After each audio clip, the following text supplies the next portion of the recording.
massive thank you to Julie for such beautiful, kind words.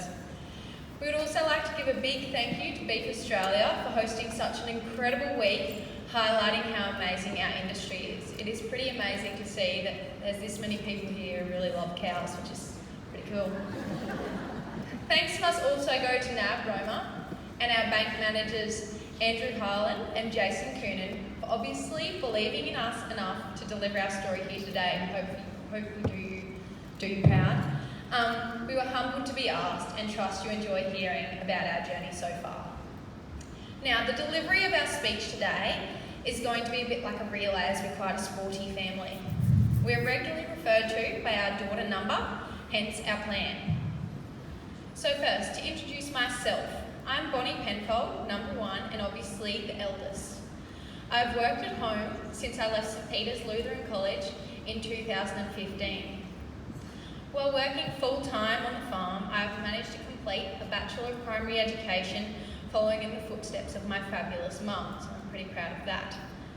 I now manage to balance part-time teaching with farm life, which includes delivering pink boxes, feeding cattle, fixing machinery, driving tractors, and everything else agriculture, as this is my first passion. So today I will share with you our brand development and export journey so far. Rightio, so Matilda is number 4, as you can see up there, and she will share what working as a family means to us. Jemima, number 3, and she will share why we believe we are who we are and why we actually do what we do every day, even though it might be fantastic at all times.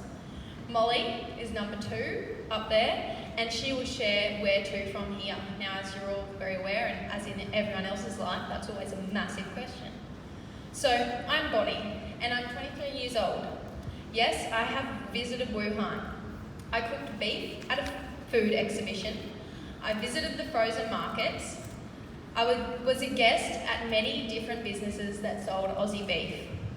I was treated with Mum and Dad to a traditional family Sunday lunch where we had slippers put on our feet. It's hard to come by size 12 slippers in China, hey Dad? I spent a Sunday on the Yangtze River flying kites with I think at least 1,000 other Chinese people, and that results in many, many tangled kite strings, might I add. I didn't offer to help them fix the problem. I ate frogs' legs and eels, and I can guarantee that Chinese takeaway in Australia is nothing like Chinese food in China. Gee, was I hanging out for some sweet and sour pork, but could not find any of that. My red curly hair was definitely a novelty, particularly to the older Chinese ladies who felt it was their right to come and grab me back for a photo because they'd missed me on the first way past. Anyway, take a photo of me like I was something in a petting zoo. Oh, it's like interesting experience. But I do also wish to add that we were treated extremely well while we were there. It was a truly amazing experience to go on, and one that became possible only because of Beef Week in 2018. In short, Dad and a few mates jumped in the car last minute and headed up to Beef Week here in Rocky in 2018. Little did we know, and little did he know, that his decision was about to open up a whole new world into branded beef and beef export.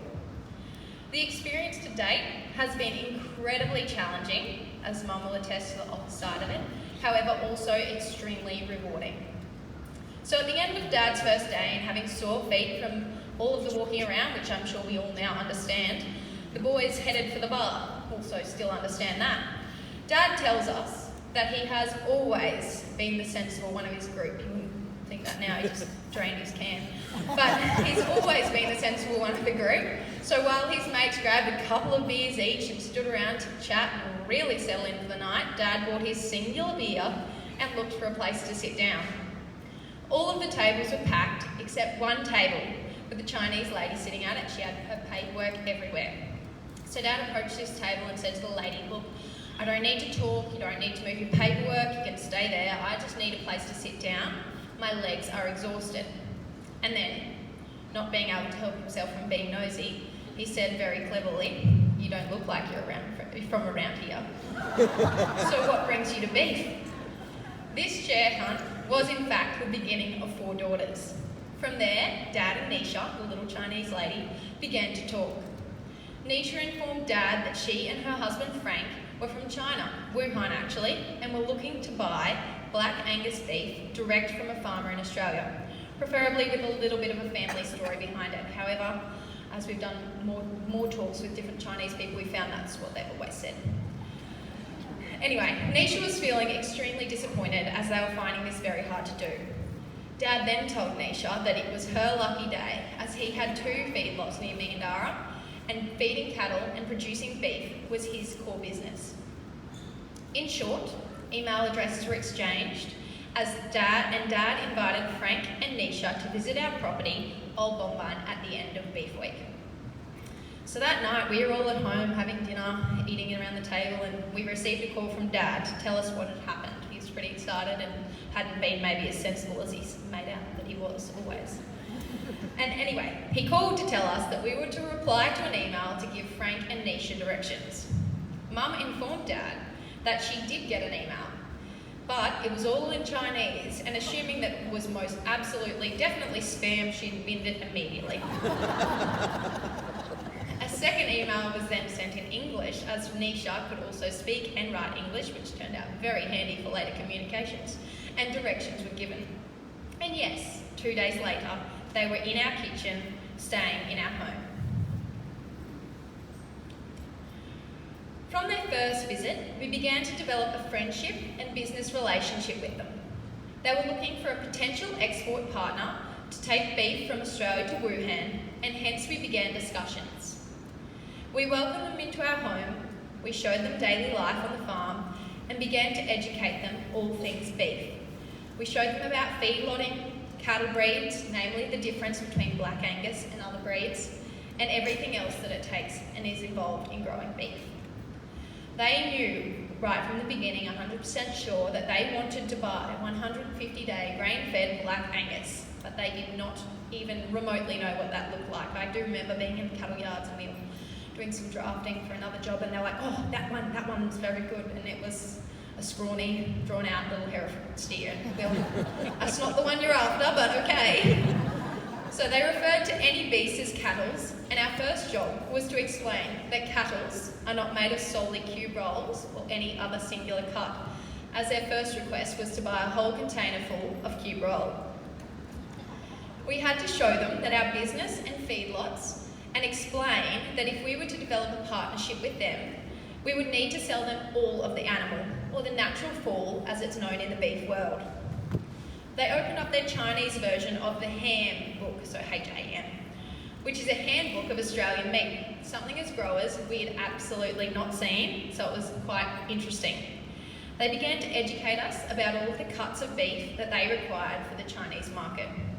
Together, we began to understand each other's businesses.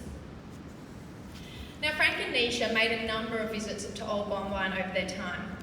Nisha would say every time that she was just so amazed by how the girls, being myself and my sisters, would work outside all day in the cattle yards or the feedlot or the shed or fixing a tractor, and then we'd come back in, help do the clothes washing, cook the dinner, wash up, and to us and to Mum and Dad, this was the norm. This is what they'd raised us to do. This was sort of expected. You couldn't get out of it. Anyway, to Frank and Nisha, this was outstanding, incredible, the best thing they've ever seen.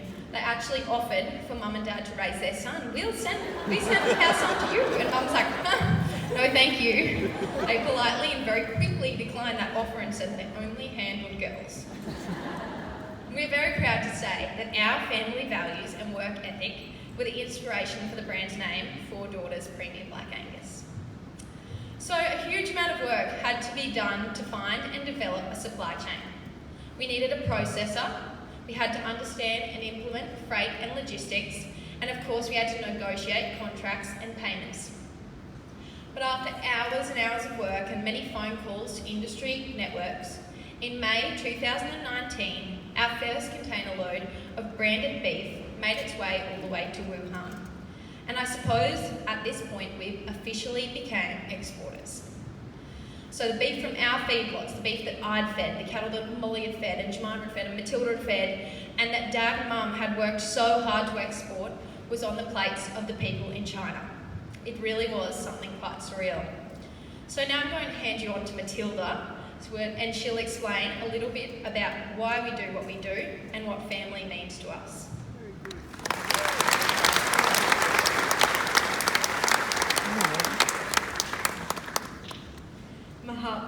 start a generator right now, so.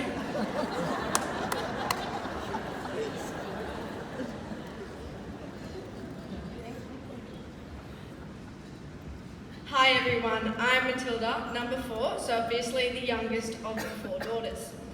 I'm still at St Peter's in my final year, which has felt like a long time coming, as all I wanted to do was go home, and I'm sure Mum understands that.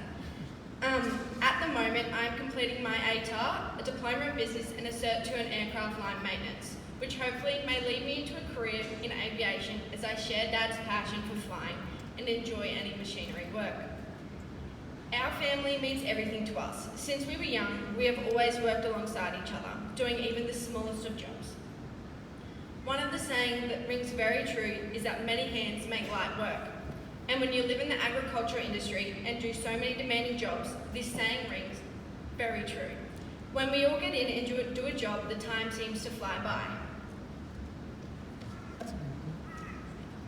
My sisters and I have grown up firstly watching Dad in the yards, the paddock and the shed. Then we just began working alongside him in all these areas of farm life.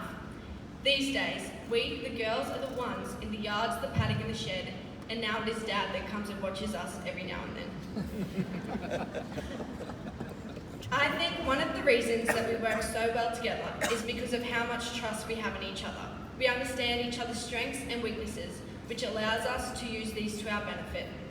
We have an unspoken understanding that we will look out for each other and make sure we always have each other's backs, quite literally in the cattle yards. Having been taught at primary school by our mum and taught how to do most of the tasks outside the house by Dad, we all think in very similar ways. We know what each other is thinking, we understand each other and seemingly communicate without speaking. We really do work well as a team. When the 4 of us are together, as Dad says, we eat up the work and feel a great sense of achievement. Mum and Dad have taught us that nothing gets done without hard work, but they have also taught us the importance of reward for effort, whether it be the satisfaction of the job being done or an activity as a family. Our passions are water skiing and snow skiing. So if the weather and water level permits, we love nothing more than an afternoon in the boat on the water, or a longer term reward of a trip to the snow. We are a team. There is the saying that a family that plays together stays together. We work well together and we also love to play together. Success and reward keep us going. Now I'm just going to pass it over to Jemima.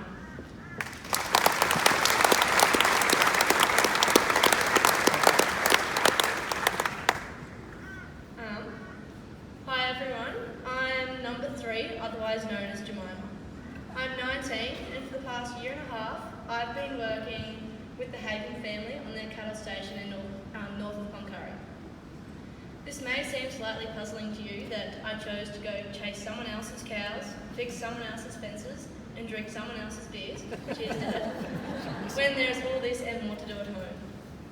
After a phone call from Mum and Dad and the girls, I do get the feeling that I should probably be home helping them out, but I know that when the time comes for me to go back, that everything will still be there and the work will still be the same and I'll be able to slip straight back into it.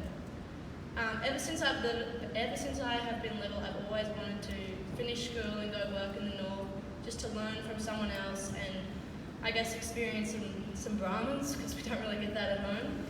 So I've really enjoyed the Humvees. Firstly, I'm going to share a little bit about why we are who we are. I truly believe that everything to do with a person, from the way they act to the way they walk and talk, all depends on their parents and their upbringing. Growing up, Mum and Dad have always drilled into us the importance of manners. Just the normal ones like please and thank you, and of course the effectiveness of a simple smile.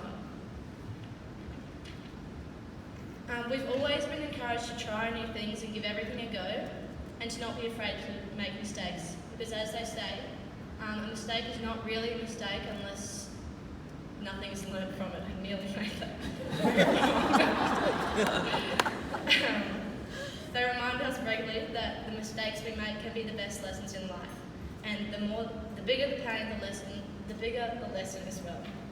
Hence, if an opportunity knocks, just open the door because you never know where it might lead you. We've been raised knowing that nothing comes easy and that help comes to those who help themselves.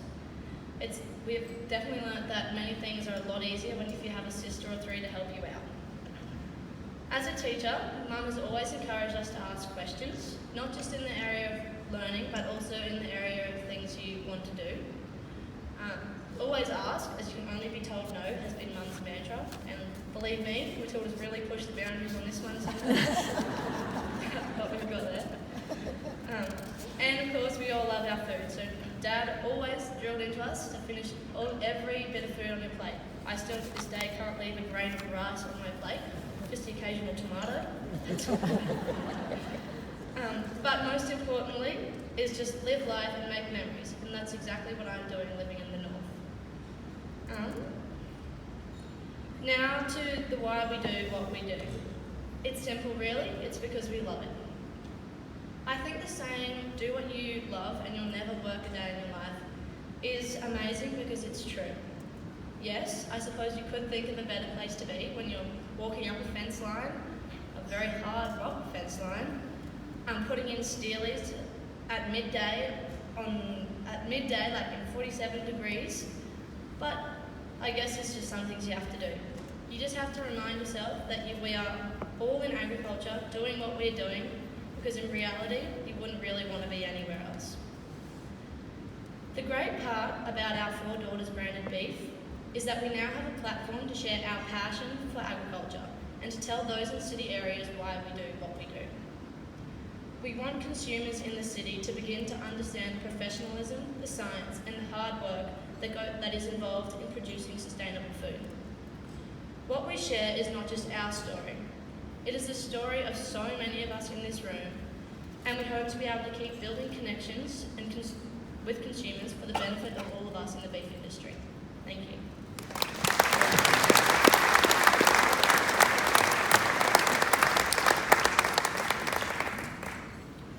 Hi everyone, I'm Molly, and if you haven't figured it out by now, I am number 2.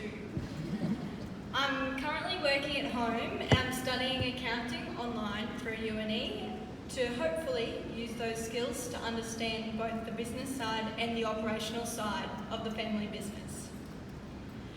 When we consider the future, there is so much uncertainty in the world at the moment that it makes us all wonder what the future will hold and what it will look like. However, there is one thing that I know for certain. I know that all of my sisters and I will have a future on the land working in the agriculture and beef industries. And hopefully we can be doing that together. Mum and Dad have always been very open in the running of their business and have included us in many business decisions. This started when we first went to boarding school and we'd come home for the holidays and they would show us the bill. So they would remind us that we were there working on the holidays to pay for that.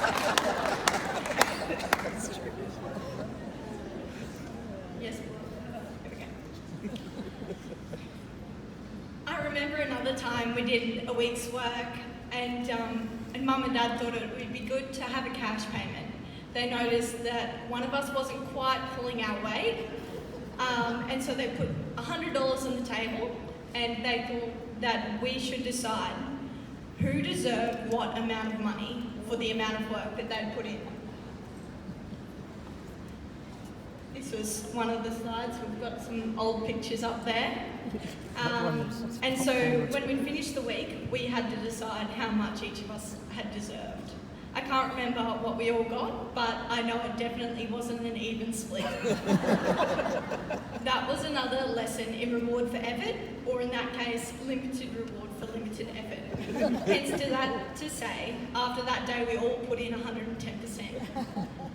More recently though, by involving us in the bigger decisions, we have had the opportunity to understand what was really going on in the business and to appreciate the responsibilities that we've been given. They regularly remind us that we don't have to stay at home, however we continue to choose to be there. Dad and Mum enjoy living and working on the land, but we know that the increased opportunities and the work that they have taken on has not been just for them. We know that the decisions that they make, and we now all make, are for our future. Working with the NAB in Roma, we plan to continue to work as the family force that we are and grow our business so that there is enough capacity so that Mum and Dad and the four of us will be able to work alongside each other. We are already adjusting our business structures and discussing succession. We aim to continue sharing our passion for life in agriculture and beef through our Four Daughters brand and to continue to build city to country connections. Although our brand was initially born for the export market of China, towards the end of 2019, our business associates asked if we could remove the rumps from the natural fall that we were exporting to them. And like everything, as Mum and Dad have shown us, if there's a problem, find a solution. So overnight, we set up a Four Daughters Facebook page to start to tell our story. The story of four sisters who have a passion for beef and see their future in the land producing beef. And now selling Black Angus 150-day grain-fed rumps. We took orders by email, we hired trucks, we had to work out who stayed at home and fed cattle and who was about to become a salesperson, sharing our story to start to tell these city people about a little bit what we do. 4 months later, COVID impacted our industry, followed by a ban on the abattoir that we were using to export, and Four Daughters again had to be a little bit creative. We now had to work out how to sell the whole Black Angus directly to families in Australia. Hence, the creation of the Four Daughters Pink Beef Box. We had started to build a consumer base with the rumps, and a few of the customers had been asking for other cuts, so we thought, why not give another idea a go? We then headed out in hired trucks, again in hired delivery trucks to the Brisbane, North Coast, Gold Coast, Toowoomba, Ipswich, and many other areas with the mixed pink beef boxes on board. The Four Daughters journey today has required us to be adaptive, creative, and flexible, and we're thinking that the future is going to require nothing less. Going forward, we are looking to a trial shipment into Vietnam. We are working to re-establish our supply chain into China, and in the domestic space, we would love to see if we could have our branded product on a supermarket shelf. We will keep talking about our pink beef box and sharing the great news of the beef industry with our followers. As with all of us here though, we do not know what the future has in store, but we do know that the future of agriculture and beef production is in great hands. Our story and journey is only one example of the many young people who are living and breathing beef production and are passionate about agriculture. We want the consumers to know that the future of safe, clean, green, sustainable beef production and the welfare of our animals is in great hands. We are the next generation, we are educated, we are passionate about what we do, we care for our land, and we are a generation who is happy to share and learn from each other. We are excited to be a part of the next generation of beef producers, along with many others here today. So thank you for listening to our journey, live life and make memories.